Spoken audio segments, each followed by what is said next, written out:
Entrando um pouquinho nessa parte, agora também acrescentando um detalhe, né? Porque, assim, muita coisa, né?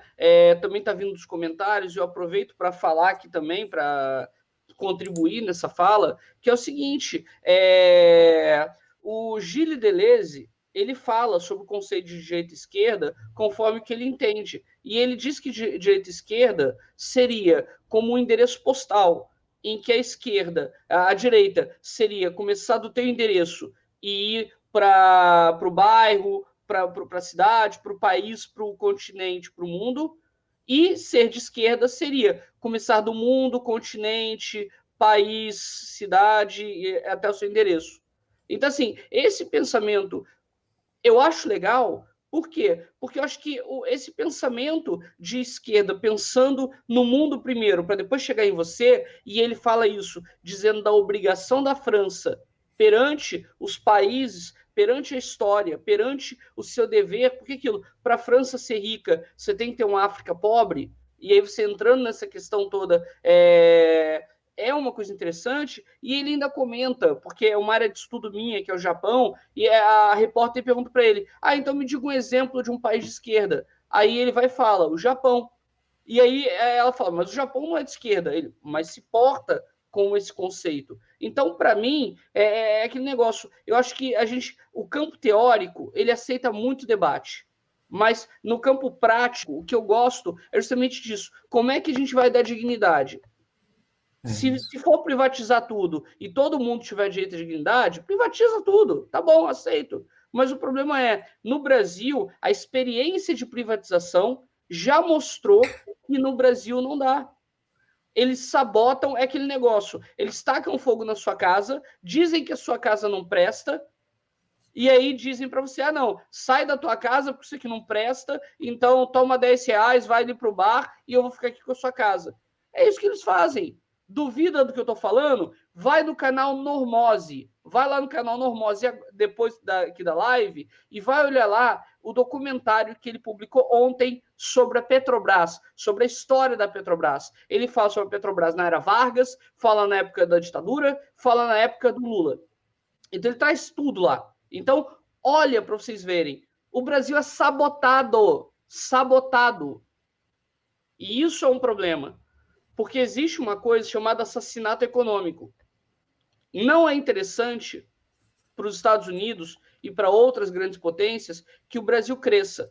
Existe um acordo, ou existia um acordo, do chamado BRICS, que eram os 5 países em desenvolvimento: Brasil, China, Rússia, Índia e África do Sul. Vai ver, depois que esse grupo foi criado, quantos ataques não sofreram cada um desses países. Vai ver o atrito que foi criado entre esses países. Então é aquele negócio, cara, na anarquia mundial, quando você tem uma questão de poderes e interesses, a questão é o que você leva. O Brasil baixou taxa para os Estados Unidos. O que a gente ganha com isso? Então, assim... Bruno, só fazer um parênteses na sua fala, por isso eu comecei com essa discussão sobre a cartografia, sabe? Por exemplo, o Rothbard, eu espero que eu tenha conseguido, porque ainda está numa posição desigual, né? Você está só pelo chat, eu estou aqui com voz, simpático, sorridente, e você... Então, sem dúvida, é um debate desigual, né? Mas por isso eu escolhi falar, porque você tá falando coisas que estão um pouco diferentes do que os outros estão falando. É importante a gente ouvir coisas diferentes, né? Mas eu acho importante lembrar que a discussão teórica, ela só por ela mesma, se a gente ficar aqui brigando horas e horas sobre o que é liberal, sobre o que é libertário e tal, a gente vai esquecer o que o Bruno está falando agora, que existe uma realidade. E essa realidade, ela tem jogos maiores, percebe? Nós não estamos discutindo num lugar neutro, onde o mundo vai acontecer de qualquer maneira. Nós estamos discutindo num mundo que já está dividido entre grupos diferentes. E não é só forças estrangeiras que não querem que o Brasil vire uma potência aqui.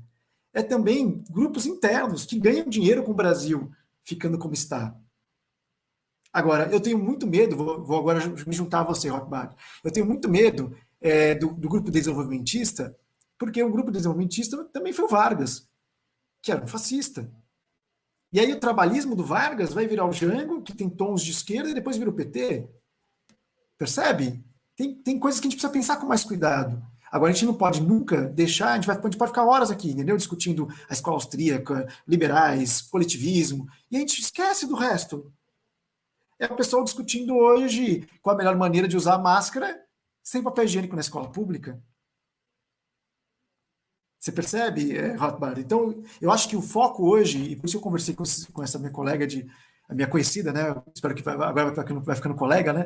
De escola pública, tem outras pessoas de escola pública hoje. Cara, o problema é na linha de frente.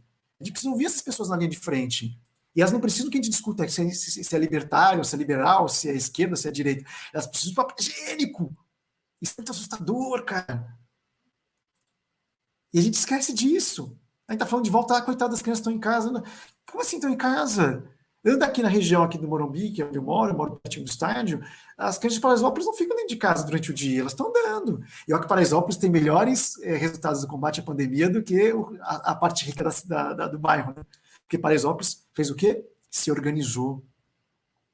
Criou unidade no bom sentido entre as pessoas, e agiram juntas. Então, a gente está no momento, Rothbard, que eu acho que a gente tem que lembrar, a gente está falando de uma volta às aulas agora, em que você vai ter aí os números, eu puxei, depois vou mandar o link aqui, vou pedir para o Silvestre colocar o link do INPE, enquanto ele existe ainda, né? Que mostra dados do último censo escolar. Você me mandou aqui, eu tenho como compartilhar aqui. E é muito interessante, o censo escolar de 2019. Cara, nós estamos falando de um grupo são quase 9 milhões no ensino, na educação infantil, quase 27 milhões no ensino fundamental e 7 milhões e meio no ensino médio. Não estamos falando simplesmente de uma discussão teórica sobre privatizar ou não privatizar. Estamos discutindo de que essas pessoas estão lá agora, cara, ou estarão logo lá agora. Olha o que aconteceu em Manaus. Nas escolas particulares, pelo menos oficialmente, né, porque deve ter tido, mas não foi anunciado, não teve contaminação de professor. Nas escolas públicas, 300 professores pegaram Covid depois que voltaram a trabalhar. Por quê? Porque a escola pública é pior? Não, porque ela está mal amparada, ela está mal alimentada. Não é porque ela é pior. Porque olha a coragem desses caras de voltar para a sala de aula, mesmo nessas condições horríveis que eles têm. Só que na hora que o nosso querido presidente, amigo do Bruno, fala em público, ele fala do professor. Não fala da estrutura. Então, eu acho que é importante a discussão teórica, a gente continua qual é a história da educação no Brasil.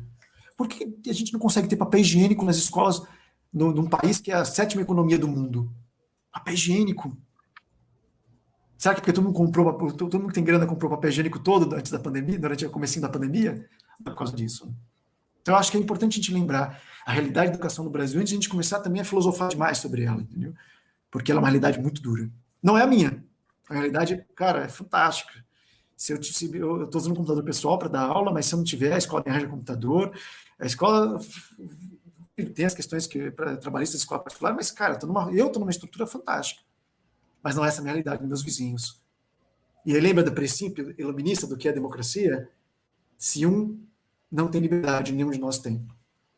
Se um não tem condições, dignidade, nenhum de nós deveria ter. Não no sentido que a gente não tirar a nossa, mas a gente devia se incomodar de verdade. A gente não se incomoda porque não é a nossa realidade. Não, pelo menos a minha. É de muitas pessoas que estão falando hoje. Que bom.